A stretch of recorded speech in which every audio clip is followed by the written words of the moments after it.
গীবত করা এত বড় একটি অপরাধ, ব্যভিচারের চাইতে বড় অপরাধ গীবত করা, জিনার চাইতে বড় অপরাধ গীবত করা। কারণ গীবত এটা হুকুকুল ইবাদ, বান্দার সাথে সম্পৃক্ত।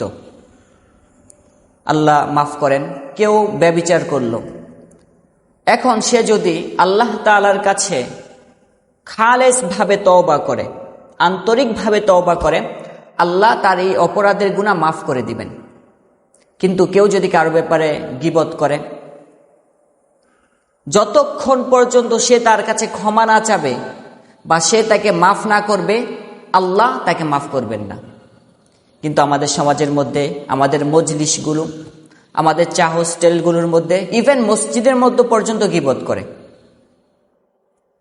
আল্লাহ আমাদের হেফাজত করেন। আল্লাহ আমাদেরকে গীবতের মতো মহা অপরাধ থেকে হেফাজত করেন।